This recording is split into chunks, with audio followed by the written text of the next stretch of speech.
ನಮಸ್ಕಾರ. ಇದು media watch. ನಾನು ಶಶಿಧರ್ ಭಟ್. ಇವತ್ತೊಂದು ಬಹಳ ಪ್ರಮುಖವಾದ ಸುದ್ದಿಯ ಕುರಿತು ನಾನು ಮಾತನಾಡ್ತಾ ಇದ್ದೇನೆ. ಇದು ಪ್ರಮುಖವಾದ ಸುದ್ದಿ ಅಂತ ತೆಗೆದುಕೊಳ್ಳೋದ ಬಗ್ಗೆ ಭಾಳ ಮುಖ್ಯವಾದ ಕಾರಣಗಳಿವೆ. ಅದು ಈ ದೇಶದ ಜನತಂತ್ರಕ್ಕೆ ಸಂಬಂಧಪಟ್ಟಿದ್ದು, ಈ ದೇಶದ ಅಭಿವ್ಯಕ್ತಿ ಸ್ವಾತಂತ್ರ್ಯಕ್ಕೆ ಸಂಬಂಧಪಟ್ಟಿದ್ದು, ಸಂವಿಧಾನದ ನಿಯಮಗಳ ಉಲ್ಲಂಘನೆ ಆಗ್ತಾ ಇದೆ ಅನ್ನೋದಕ್ಕೆ ಸಂಬಂಧಪಟ್ಟಿದ್ದು. ಇದು ದೆಹಲಿಯ ಸುದ್ದಿ. ಈಗ 2-3 ದಿನಗಳ ಹಿಂದೆ ದೆಹಲಿಯಲ್ಲಿ ಒಂದು ಪೋಸ್ಟರ್ ಕಾಣಿಸ್ಕೊಳ್ತು ರಸ್ತೆಗಳಲ್ಲಿ. ಅದರಲ್ಲಿ ಬಹಳ ಸರಳವಾಗಿ ಇದ್ದುದು ಏನು ಅಂದರೆ, ಹಿಂದಿಯಲ್ಲಿತ್ತದು, ಮೋದಿಜಿ ಅಪ್ನೆ ಹಮಾರೆ ಬಚ್ಚೋಂ ಕಿ ವ್ಯಾಕ್ಸಿನ್ ವಿದೇಶ್ ಕ್ಯೂ ಬೇಚ್ ದಿಯಾ. ಅಂದರೆ ನಮ್ಮ ಮಕ್ಕಳಿಗಾಗಿದ್ದಂಥ ವ್ಯಾಕ್ಸಿನನ್ನು ತಾವು ವಿದೇಶಕ್ಕೆ ಯಾಕೆ ಕಳುಹಿಸಿ ಕೊಟ್ಟಿರಿ. ಇಂತಹ ಪೋಸ್ಟರ್ಗಳು ದೆಹಲಿಯಲ್ಲಿ ಸುಮಾರು 800,000 ಕಡೆ ಇಂಥ ಪೋಸ್ಟರ್ಗಳನ್ನು ಹಚ್ಚಲಾಗಿತ್ತು. ಈ ವ್ಯಾಕ್ಸಿನ್ ಅಥವಾ ಲಸಿಕೆ ವಿಚಾರದಲ್ಲಿ ಈ ಪ್ರಶ್ನೆ ಸರಿಯೋ ತಪ್ಪೋ ಅನ್ನೋದು ಒಂದು ಭಾಗ. ವ್ಯಾಕ್ಸಿನನ್ನು ವಿದೇಶಕ್ಕೆ ಕಳಿಸಿದ್ದು ಎಷ್ಟರ ಮಟ್ಟಿಗೆ ಸರಿ ಅಂತ ಪ್ರಶ್ನಿಸಬಹುದು, ಅದು ಒಂದು.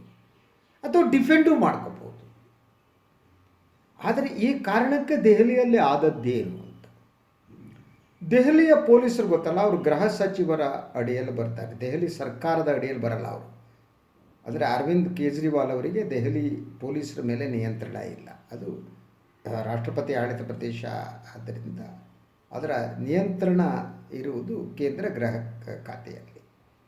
ಸೊ ಇನ್ನೊಂದು, ದೆಹಲಿ ನಮ್ಮ ದೇಶದ ರಾಜಧಾನಿ ಆಗಿರುವುದರಿಂದಲೂ ಅದು ಮಾಡಿರ್ಬೋದು, ಕೇಂದ್ರ ಸರ್ಕಾರ ನಿಯಂತ್ರಣದಲ್ಲಿರಲಿ. ಸೊ ಅಮಿತ್ ಶಾ ಅವರ ನಿಯಂತ್ರಣದಲ್ಲಿರುವ ದೆಹಲಿ ಪೊಲೀಸರು ಇದ್ದಕ್ಕಿದ್ದ ಹಾಗೆ ಈ ಪೋಸ್ಟರ್ಗಳನ್ನು ಹಾಕಿದವರನ್ನ ಬಂಧಿಸುವುದಕ್ಕೆ ಪ್ರಾರಂಭ ಮಾಡಿದರು. ಈಗ ಬಂದ ವರದಿಗಳ ಪ್ರಕಾರ ಸುಮಾರು 25ಕ್ಕೂ ಹೆಚ್ಚು ಜನರನ್ನು ಬಂಧಿಸಲಾಗಿದೆ ಅಂತ. ಸೊ ಈ ಕುರಿತ ವರದಿ ಹೇಳುತ್ತೆ, ನನ್ನ ಬಳಿ ಇದೆ. At least 17 people have been arrested by the Delhi police over posters criticizing Prime Minister Narendra Modi's handling of the coronavirus pandemic that came up in the past few days in the capital, sources telling. The Delhi police, which is controlling by the central government, have registered more than 21 first information reports of FIRs under the section of the Defacement of Public Property Act besides other laws. ಕೇವಲ ಒಂದು ಕಾನೂನನ್ನು ಹಲವು ಕಾನೂನುಗಳ ಅಡಿಯಲ್ಲಿ FIR ಅನ್ನು ಹಾಕಲಾಗಿದೆ. The arrests were made by 4 different divisions of the police. ದೆಹಲಿಯ ಬೇರೆ ಬೇರೆ ಡಿವಿಷನ್ಗಳಿರುವಂಥ eastern range, central and north east range, ಈ ಎಲ್ಲ ಕಡೆ ಒಂದು ಆಪರೇಷನ್, ಕೋಆರ್ಡಿನೇಟೆಡ್ ಆ್ಯಕ್ಷನ್ ಅಂತ, ಇಂಥ ಕೋಆರ್ಡಿನೇಟೆಡ್ ಆ್ಯಕ್ಷನನ್ನು ಡೆಲ್ಲಿ ಪೊಲೀಸರು ಮಾಡಿದ್ರು ಅಂತ. ಸಾಧಾರಣವಾಗಿ ಇಂಥ ವಿಚಾರಗಳ ಬಗ್ಗೆ ಕೋಆರ್ಡಿನೇಟೆಡ್ ಆ್ಯಕ್ಷನ್ ನಡೆಯುತ್ತೆ ಅಂದರೆ ಅದಕ್ಕೆ ಹೈಯರ್ ಅಪ್, ಮೇಲ್ಗಡೆಯಿಂದ ಸೂಚನೆ ಬಂದಿರುತ್ತೆ. ಅಂಥ ಸೂಚನೆಯ ಆಧಾರದ ಮೇಲೆ ಪೊಲೀಸರು ಈ ಕ್ರಮವನ್ನು ಕೈಗೊಂಡಿದ್ದಾರೆ ಅಂತ ಸ್ಪಷ್ಟ. ಸೂಚನೆ ಯಾರೇನಿರಲಿ, ಇದರ ಹೊಣೆಗಾರಿಕೆ ಏನಿದೆ ಅದು ಗೃಹ ಸಚಿವರದ್ದಾಗತ್ತೆ. ಅಮಿತ್ ಶಾ ಅವರು ಇದರ ಹೊಣೆಗಾರಿಕೆಯನ್ನು ಹೊಂದಬೇಕು, ಅದು ಮೋದಿಯವರು ಹೊಂದಬೇಕು. ಅಂದರೆ ಮೋದಿಯವರ ವಿರುದ್ಧ ಹೇಳಲಾದ ಡಿಫೇಮಿಂಗ್, ಇದರಲ್ಲಿ ಡಿಫೇಮ್ ಏನಿದೆ ಹೇಳಿ ನೀವು. ನಮ್ಮ ಮಕ್ಕಳಿಗಾಗಿ ಇದ್ದ ಲಸಿಕೆಯನ್ನು ತಾವು, ಪ್ರಧಾನಿ ನರೇಂದ್ರ ಮೋದಿಯವರೇ ನಮ್ಮ ಮಕ್ಕಳಿಗಾಗಿದ್ದ ಲಸಿಕೆಯನ್ನು ತಾವು ಕಳಿಸಿದ್ದು ಸರಿನಾ, ವಿದೇಶಕ್ಕೆ ಕೊಟ್ಟಿದ್ದು ಸರಿನಾ, ಇದು ಪ್ರಶ್ನೆ. ಈ ಪ್ರಶ್ನಿಸುವ ಹಕ್ಕೇನಿದೆ, ಇದು ಯಾವ ದೃಷ್ಟಿಯಿಂದಲೂ ಕೂಡ ಪ್ರಧಾನಿಯವರನ್ನೇ ಅವಮಾನ ಮಾಡಿರುವುದಲ್ಲ, ಪ್ರಧಾನಿಯವರನ್ನು ಪ್ರಶ್ನಿಸಿದ್ದು, questioning the stand of prime minister. ಆ ಪ್ರಶ್ನೆ ಮಾಡಿದ ತಕ್ಷಣ ದೆಹಲಿ ಪೊಲೀಸರು, ಅಮಿತ್ ಶಾ ಕೈ ಕೆಳಗೆ ಬರುವಂಥ ದೆಹಲಿ ಪೊಲೀಸರು ಒಂದು ಕೋಆರ್ಡಿನೇಟೆಡ್ ಆ್ಯಕ್ಷನ್ ಮಾಡ್ತಾರೆ. ದೆಹಲಿಯ ಎಲ್ಲ ಭಾಗಗಳಲ್ಲಿ ಎಲ್ಲೆಲ್ಲಿದೆಯೋ ಅಲ್ಲಿ ಎಲ್ಲ ಕೂಡ ಕಳಿಸ್ಬಿಟ್ಟು ಅವ್ರ ಮೇಲೆ ಕೇಸ್ ಹಾಕಿ FIR ಅನ್ನು ದಾಖಲಿಸಲಾಗತ್ತೆ. ಇದು ಯಾವ ರೀತಿ ಅಂತ ಈ ಬಗ್ಗೆ ಬೇರೆ ಬೇರೆ ಪ್ರತಿಕ್ರಿಯೆಗಳು ಬಂದಿದೆ. ನಾನು ನೋಡಿ, ಕೇಂದ್ರ ಸರ್ಕಾರಕ್ಕೆ ರಾಹುಲ್ ಗಾಂಧಿ ಸವಾಲು, ತಾಕತ್ತಿದ್ದರೆ ನನ್ನನ್ನು ಬಂಧಿಸಿ ಅಂತ ರಾಹುಲ್ ಗಾಂಧಿಯವರು ಹೇಳಿದ್ದಾರೆ. ಸೊ ಕೋವಿಡ್ ಲಸಿಕೆ ರಫ್ತು ಕ್ರಮವನ್ನು ಪ್ರಶ್ನಿಸಿ ರಾಜಧಾನಿಯಲ್ಲಿ ಭಿತ್ತಿಪತ್ರ ಹಾಕಿದ್ದಕ್ಕಾಗಿ ಕನಿಷ್ಠ 25 ಜನರನ್ನು ಬಂಧಿಸಿದ ಪೊಲೀಸರ ಕ್ರಮದ ವಿರುದ್ಧ ಕಾಂಗ್ರೆಸ್ ಮುಖಂಡರು ವ್ಯಾಪಕ ಆಕ್ರೋಶ ವ್ಯಕ್ತಪಡಿಸಿದ್ದಾರೆ. ಕೋವಿಡ್ ಲಸಿಕೆಗಳನ್ನು ರಫ್ತು ಮಾಡಿದ ಕ್ರಮದ ವಿರುದ್ಧ ನಾವು ಕಠಿಣವಾಗಿ ಪ್ರಶ್ನಿಸುತ್ತೇವೆ, ಧೈರ್ಯವಿದ್ದರೆ ನನ್ನನ್ನು ಬಂಧಿಸಿ ಅಂತ ಕಾಂಗ್ರೆಸ್ ಸಂಸದ ರಾಹುಲ್ ಗಾಂಧಿ ಟ್ವೀಟ್ನಲ್ಲಿ ಸವಾಲು ಹಾಕಿದ್ದಾರೆ. ಕೋವಿಡ್ ವಿಚಾರದಲ್ಲಿ ಕಾಂಗ್ರೆಸ್ ತೆಗೆದುಕೊಂಡ ಎಲ್ಲ ಸ್ಟ್ಯಾಂಡನ್ನು ನಾನು ಸಬ್ಸ್ಕ್ರೈಬ್ ಮಾಡಲ್ಲ. ಕೆಲವು ಭಾಳ ಬಾಲಿಷ್ಯವಾದ ಸ್ಟ್ಯಾಂಡ್ಗಳನ್ನು ತೆಗೆದಿದ್ದಾರೆ, ಕೆಲವು ಅನಿವಾರ್ಯ ಸ್ಟ್ಯಾಂಡ್ಗಳನ್ನು ಟೀಕಿಸಬೇಕು ಅನ್ನೋದಕ್ಕೆ ಟೀಕಿಸಿದ್ದಾರೆ. ಅದು ಅವರ ಪಾರ್ಟ್. ಪ್ರತಿಪಕ್ಷಗಳಿರೋರು ಕೆಲವೊಮ್ಮೆ ಇಂಥ ಅತಿರೇಕದ ನಡವಳಿಕೆಗಳನ್ನು ತೋರಿಸ್ತಾರೆ. ಸೊ ಏನು ಲಸಿಕೆಯನ್ನು ವಿದೇಶಿ ಕಳಿಸಿದ್ದು ಬೇರೆ ಕಾರಣಕ್ಕಾಗಿ ಇತ್ತು, ಆದರೆ ಇವರು ಸ್ಟಡಿ ಮಾಡಿಲ್ಲ, ಅಧ್ಯಯನ ಮಾಡಿಲ್ಲ, ನಮಗೆ ಎಷ್ಟು ಬೇಕು ಅಂತ ನೋಡಿಲ್ಲ, ಚೀನಾದ ಜೊತೆ ಫೈಟ್ ಮಾಡಬೇಕು ಅನ್ನೋ ಕಾರಣಕ್ಕಾಗಿ ನಮ್ಮ ಅಕ್ಕಪಕ್ಕದ ರಾಷ್ಟ್ರಗಳಿಗೆ ಕಳಿಸಿದ್ರು. ಓಕೆ ಫೈನ್, ಬಾಂಗ್ಲಾದೇಶಕ್ಕೆ ಕಳಿಸಲಾಯಿತು, ಭೂತಾನಕ್ಕೆ ಕಳಿಸಲಾಯಿತು, ನೇಪಾಳಕ್ಕೆ ಕಳಿಸಲಾಯಿತು, ಶ್ರೀಲಂಕಾ ಕಳಿಸಿ, ಅದು ಡಿಫ್ರೆಂಟ್ ಇಶ್ಯೂ.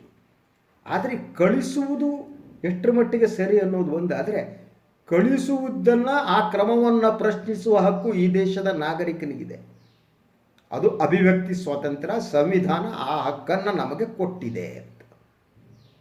ಇಂಥ ಸಿಚುವೇಶನ್ನಲ್ಲಿ ಪ್ರಶ್ನಿಸಿದರೆ ಅನ್ನುವ ಕಾರಣಕ್ಕಾಗಿ ತಮ್ಮನ್ನು ಪ್ರಶ್ನಿಸಿದ್ದನ್ನು ಗಂಭೀರವಾಗಿ ತೆಗೆದುಕೊಂಡು ಜೈಲಿಗೆ ಕಳಿಸಿದ್ದು ಸಂವಿಧಾನ ವಿರೋಧಿ. ಇದರಲ್ಲಿ ಯಾರು ಡಿಫೇಮ್ ಮಾಡುವಂಥದ್ದೇ ಇಲ್ಲ. ನಮ್ಮ ಮಕ್ಕಳಿಗೆ ಕೊಡಬೇಕಾದ ಲಸಿಕೆಯನ್ನು ಪ್ರಧಾನಮಂತ್ರಿಗಳೇ ವಿದೇಶಿಗಳಿಗೆ ಯಾಕೆ ಕಳಿಸಿದೆ ಎಂದು ಪ್ರಶ್ನಿಸೋದು ಯಾವ ರೀತಿ ಡಿಫೇಮ್ ಆಗುತ್ತೆ? ಇದು ಯಾವ ರೀತಿ ಅವಮಾನ ಆಗುತ್ತೆ? ಇದು ಯಾವ ರೀತಿ ದೇಶದ್ರೋಹ ಆಗುತ್ತೆ? ನರೇಂದ್ರ ಮೋದಿಯವ್ರ ಬಗ್ಗೆ ನಾವು ಮಾತನಾಡ ಹಾಗೆ ಇಲ್ವಾ? ಮಾತನಾಡಿದ ತಕ್ಷಣ ಅದು ಡಿಫೇಮಾ? ಪ್ರಧಾನಿಗಳನ್ನು ಡಿಫೇಮ್ ಮಾಡೋದು ಈಸಿನಾ? ನೀವು ಮಾತಾಡೋಕೆ ಪೊಲೀಸರು ಕಳಿಸ್ತೀರಾ? ಬ್ರಿಟಿಷ್ ಸಾಮ್ರಾಜ್ಯ ಇದವರು, ಬ್ರಿಟಿಷರಲ್ಲೂ ಈ ರೀತಿ ಇತ್ತೋ ಇಲ್ಲ ಗೊತ್ತಿಲ್ಲ ನನಗೆ. ಸ್ವಾತಂತ್ರ್ಯ ಪೂರ್ವದಲ್ಲಿ ನಾವು ಹುಟ್ಟಿಲ್ಲ. ವಿದೇಶಿ ಆಡಳಿತನ ಇದು, ನಮ್ಮ ದೇಶದ ಆಡಳಿತನ ಇದು. ಕೇವಲ ಒಂದು ಪೋಸ್ಟರ್ ಪ್ರಶ್ನಿಸಿ ಹಾಕಿದ್ರು ಅನ್ನುವ ಕಾರಣಕ್ಕೆ ನೀವು ಅವ್ರ ಮೇಲೆ ಕ್ರಮ ತಗೋತಿರಲ್ಲ. ನಿಮಗೆ ಅಟ್ಲೀಸ್ಟ್ ಪೊಲೀಸರು ಇದ್ರ ಕ್ರಮ ಕೈಗೊಳ್ಳಬೇಕಾದ್ರೂ ಯೋಚನೆ ಮಾಡಬೇಕಾಗಿತ್ತು. ಸೊ ರಾಹುಲ್ ಗಾಂಧಿ ನೇತೃತ್ವದಲ್ಲಿ ಈ ಕುರಿತು ಪ್ರತಿಭಟನೆ ಕೂಡ ನಡೀತಾ ಇದೆ. ಅವರು ತಮ್ಮ ಟ್ವಿಟರ್ ಖಾತೆಯ ಪ್ರೊಫೈಲ್ ಚಿತ್ರದಲ್ಲಿ ವಿದೇಶಕ್ಕೆ ಏಕೆ ಕಳಿಸಲಾಯಿತು ಅನ್ನೋ ಪ್ರಶ್ನೆಯನ್ನು ಹಾಕಿದ್ದಾರೆ. ಅವರು ಜನರಿಗೆ ಲಸಿಕೆ, ಔಷಧ, ಆಮ್ಲಜನಕ ಸಿಗದಿದ್ದರೆ ಮೋದಿಗೆ ಇನ್ನೂ ಕಠಿಣವಾದ ಪ್ರಶ್ನೆಗಳನ್ನು ಜನ ಕೇಳ್ತಾರೆ ಅಂತೂ ಕಾಂಗ್ರೆಸ್ ಹೇಳಿದೆ. ಜನ ಕೇಳಬೇಕು, ಜನರ ಹಕ್ಕದು. ಕಾಂಗ್ರೆಸ್ಸನ್ನು ಪ್ರಶ್ನಿಸಬೇಕು, ಬಿ ಜೆ ಪಿಯನ್ನು ಪ್ರಶ್ನಿಸಬೇಕು. ಬಿ ಜೆ ಪಿ ಅನ್ನೋದು ಪ್ರಶ್ನಾತೀತವಾದ ಪಾರ್ಟಿ ಅಲ್ಲ. ಮೋದಿ ಅಂದರೆ ದೇವರ ಅವತಾರ ಅಲ್ಲ, ವಿಷ್ಣುವಿನ ಅವತಾರನೂ ಅಲ್ಲ, ವಿವೇಕಾನಂದರ ಅವತಾರನೂ ಅಲ್ಲ. ಅವರು ನಮ್ಮ ದೇಶದ ಪ್ರಧಾನಿ. ಆದರೆ ನೀವು ಆ ಪ್ರಧಾನಿಯವರನ್ನು ರಕ್ಷಣೆ ಮಾಡುವುದಕ್ಕೆ ಹೊರಟಿದ್ದೀರಿ. ಅವರ ಇಮೇಜ್ ಉಳಿಸಬೇಕು ಅಂತ ಭಯ ಶುರುವಾಗಿದೆ ಅಮಿತ್ ಶಾ ಅವರಿಗೆ ಮತ್ತು ಸುತ್ತಮುತ್ತಲವರಿಗೆ. ಆದರೆ ಮೋದಿಯವರ ಇಮೇಜ್ ಉಳಿಸಬೇಕು. ಯಾಕಂದರೆ ಕೊರೋನಾ ಸಂದರ್ಭದ ನಿರ್ವಹಣೆ ಇದೆಯಲ್ಲ, ನಿರ್ವಹಣೆಯಲ್ಲಿ ಕೇಂದ್ರ ಸರ್ಕಾರ ವಿಫಲ ಆಗಿ ಅವರ ಇಮೇಜ್ ಏನಿದೆ ಆ ಇಮೇಜ್ ಹಾಳಾಗ್ತಾ ಇದೆ. ನರೇಂದ್ರ ಮೋದಿಯವರ ಪಾಪ್ಯುಲಾರಿಟಿ ಗ್ರಾಫ್ ಕೆಳಗೆ ಬಿಡ್ತಾ ಇದೆ. ರಸ್ತೆಗಳಲ್ಲಿ, ಅಂಗಡಿಗಳಲ್ಲಿ ಜನ ಮೋದಿಯವರ ವಿರುದ್ಧ ಮಾತಾಡ್ತಿದ್ದಾರೆ. ಇದು ಬಿ ಜೆ ಪಿ ಒಳಗಡೆ ಅವರ ಸುತ್ತಮುತ್ತಲಿರುವ ಪಟಾಲಂ ಏನಿದೆ ಅವರಿಗೆ ಆತಂಕವನ್ನು ಉಂಟು ಮಾಡಿದೆ, ಎಸ್ಪೆಷಲಿ ಅಮಿತ್ ಶಾ ಅವರಿಗೆ. ಆದರೆ ಆತಂಕ ಮೋದಿಯವರ ಇಮೇಜನ್ನು ಉಳಿಸಬೇಕು ಅಂತ ನಡೆಸುವ ಇಂಥ ಕ್ರಿಯೆಗಳೇನಿವೆ ಅದು ಅವರ ಇಮೇಜನ್ನು ಇನ್ನಿಷ್ಟು ನಾಶಪಡಿಸುತ್ತೆ. ಯಾರ ಇಮೇಜನ್ನು ಯಾರು ಉಳಿಸೋದಕ್ಕೆ ಸಾಧ್ಯ ಆಗಲ್ಲ. ಅವರ ವರ್ತನೆಗಳು ಮಾತ್ರ ಅವರ ಇಮೇಜನ್ನು ಉಳಿಸ್ತವೆ, ಅವರ ನಂಬಿಕೆಗಳು ಮಾತ್ರ ಅವರ ಇಮೇಜನ್ನು ಉಳಿಸ್ತವೆ.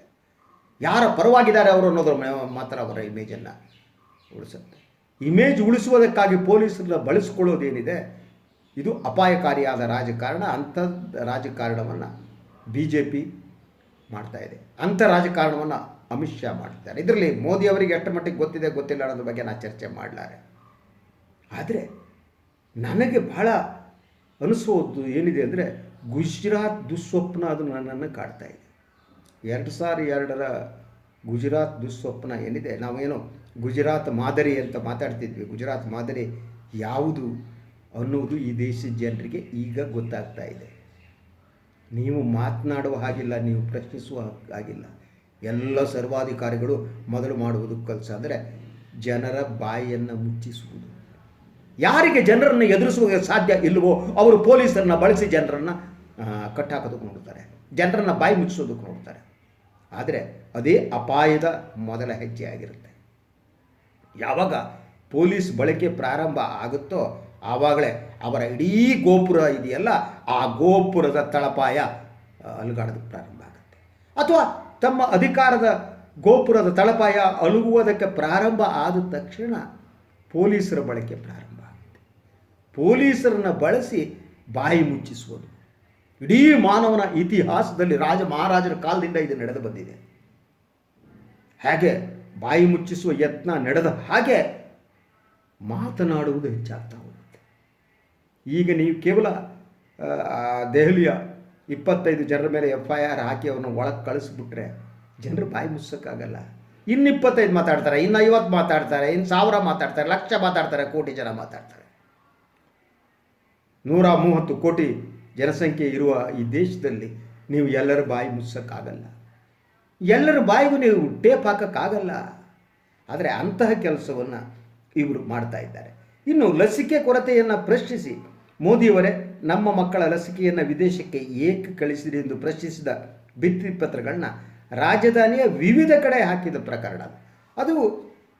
ಕೆಲವು ಆಮ್ ಆದ್ಮಿ ಪಾರ್ಟಿಯವರು ಕ್ಲೇಮ್ ಮಾಡ್ಕೊಂಡಿದ್ದಾರೆ ನಾವೇ ಹಾಕಿದ್ದು ಅಂತ. ಆಮ್ ಆದ್ಮಿ ಪಾರ್ಟಿಯ ಕಾರ್ಯಕರ್ತರೇ ಹಾಕ್ಸಿರ್ಬೋದು.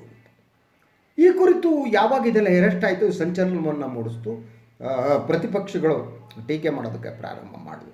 ಜೈರಾಮ್ ರಮೇಶ್ ಅವರು ಹೇಳಿದರು, ಕೋವಿಡ್ ಲಸಿಕೆಗಳು ಎಲ್ಲಿ ನಾಪತ್ತೆ ಆದವು ಅಂತ ಪ್ರಧಾನಿಯನ್ನು ಪ್ರಶ್ನಿಸುವ ಭಿತ್ತಿಪತ್ರವನ್ನು ಕಾಂಗ್ರೆಸ್ ರಾಜ್ಯಸಭಾ ಸದಸ್ಯ ಮುಖ್ಯ ಸಚೇತಕ ಜೈರಾಮ್ ರಮೇಶ್ ತಮ್ಮ ನಿವಾಸದ ಎದುರು ಹಾಕಿದ್ದಾರೆ. ಈ ನಡುವೆ ಜೈರಾಮ್ ರಮೇಶ್ ಅವರು ಆ ಪ್ರಶ್ನಿಸುವ ಒಂದು ಇದನ್ನು ತಮ್ಮ ನಿವಾಸದ ಎದುರುಗಡೆನೇ ಹಾಕಿದರು.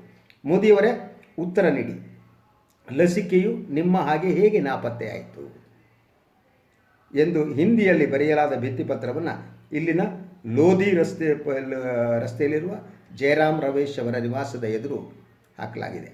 ಪ್ರಧಾನಿ ಮೋದಿಯವರ ವಿರುದ್ಧ ಟೀಕಾತ್ಮಕ ಭಿತ್ತಿಪತ್ರ ಹಾಕುವುದು ಅಪರಾಧನೇ? ಇದು ಬಹಳ ಮುಖ್ಯವಾದ ಪ್ರಶ್ನೆ. ಮೋದಿಯವರನ್ನು ಟೀಕಿಸುವಂಥ ಈ ದೇಶದ ಪರಂಪರೆಯಲ್ಲಿ ದೇವರನ್ನು ಪ್ರಶ್ನಿಸುವ ಪರಂಪರೆ ಈ ದೇಶದಲ್ಲಿದೆ ಕಟ್ರಿ. ಈ ದೇಶದ ಇಡೀ ಎಂಥ ಅದ್ಭುತ ಇತಿಹಾಸ ಅಂದರೆ ದೇವರ ಜೊತೆ ಜಗಳವಾಡುವಂಥ ಒಂದು ಇತಿಹಾಸ ಇದೆ. ಯಾರೋ ಮಾನವರಿಗೆ ಅಲ್ಲ. ನಾವು ದೇವರುಗಳ ಜೊತೆ ಜಗಳ ಆಡ್ತೀವಿ, ದೇವರನ್ನು ಪ್ರಶ್ನಿಸ್ತೀವಿ, ದೇವರನ್ನು ಕೇಳ್ತೀವಿ. ದೇವರಿಗೂ ಮೀರಿದವರ ಮೋದಿ ದೇವರಿಗಿಂತ ದೊಡ್ಡವರ? ಎಲ್ಲಿಂದ ಬಂದವರು ಮೋದಿ ಸಾಹೇಬರು? ಅವರು ಪ್ರಶ್ನಿಸುವಂತನೇ ಇಲ್ವಾ? ಸೊ ಜೈರಾಮ್ ರಮೇಶ್ ಇದನ್ನು ಪ್ರಶ್ನಿಸ್ತಾ ಹೋಗ್ತಾರೆ, ಇಂಥ ಭಿತ್ತಿಪತ್ರವನ್ನು ನಾನು ಮನೆ ಎದುರು ಹಾಕಿದ್ದೇನೆ, ಬನ್ನಿ ನನ್ನನ್ನು ಬಂಧಿಸಿ ಅಂತ. ರಾಹುಲ್ ಗಾಂಧಿಯಂತೆ ಜೈರಾಮ್ ರಮೇಶ್ ಹಲವು ಕಾಂಗ್ರೆಸ್ ನಾಯಕರುಗಳು ತಮ್ಮನ್ನು ಬಂಧಿಸಿ ನೀವು ಅಂತ ಕೇಳ್ಕೊಂಡಿದ್ದಾರೆ. ಅದೇ ರೀತಿ ಟ್ವೀಟ್ ಮಾಡಿದ್ದಾರೆ. ಸೊ ಕಾಂಗ್ರೆಸ್ ವಕ್ತಾರ ಪವನ್ ಖೇರಾ ಏನಿದ್ದಾರೆ ಅವರು ಇನ್ನೊಂದು ರೀತಿ ಒಂದು ಪತ್ರಿಕಾಗೋಷ್ಠಿಯಲ್ಲಿ ಮಾತಾಡಿ ಅವರು ಹೇಳಿದ ಮಾತು, ಜನರು ಕೋವಿಡ್ನಿಂದ ಸಾಯ್ತಾ ಇಲ್ಲ, ಪಿಡುಗು ನಿರ್ವಹಣೆಯ ಸರ್ಕಾರದ ಅವ್ಯವಸ್ಥೆಯಿಂದ ಜನ ಸಾಯ್ತಿದ್ದಾರೆ. ಕೇಂದ್ರ ಸರ್ಕಾರ ಪರಿಸ್ಥಿತಿಯನ್ನು ಸರಿಯಾಗಿ ನಿರ್ವಹಿಸ್ತಾ ಇಲ್ಲ ಅಂತ ಟೀಕಿಸಿದ್ದಾರೆ. ಅದನ್ನೇ ಯಾವ ಪೋಸ್ಟ್ರು ಕೂಡ ಇದೇ ಮಾತನ್ನು ಹೇಳಿದೆ. ಭಿತ್ತಿಪತ್ರ ಪ್ರಕರಣಕ್ಕೆ ಸಂಬಂಧಿಸಿದಂತೆ ದೆಹಲಿ ಪೊಲೀಸರು ಪಕ್ಷದ ಹಲವು ಕಾರ್ಯಕರ್ತರನ್ನ ಬಂಧಿಸಿ ಕಿರುಕುಳ ನೀಡುತ್ತಿದ್ದಾರೆ ಅಂತ AP ಆಮ್ ಆದ್ಮಿ ಪಾರ್ಟಿ ಪ್ರಶ್ನಿಸಿದೆ ಅಂತ. ಸೊ ಈ ಒಂದು ಅಪಾಯಕಾರಿಯಾದ ಪರಿಸ್ಥಿತಿ ಬಂದಿದೆ. ಇದಕ್ಕೆ ಮಾತ್ರ ಸೀಮಿತ ಆಗಿಲ್ಲ. ಮಣಿಪುರದ ಇನ್ನೊಂದು ಸುದ್ದಿ ಇದೆ. ನಾನು ಸಂವಿಧಾನ ನಮಗೆ ನೀಡಿದ ಅಭಿವ್ಯಕ್ತಿ ಸ್ವಾತಂತ್ರ್ಯವನ್ನು ಕಿತ್ತುಕೊಳ್ಳುವ ಯತ್ನ ಹೇಗೆ ಪ್ರಾರಂಭ ಆಯಿತು ಅಂತ ನಮ್ಗೆ ಗೊತ್ತಿದೆ. ಇಂದಿರಾ ಗಾಂಧಿಯವರು ಆ ಕೆಲಸವನ್ನು ಮಾಡಿದರು.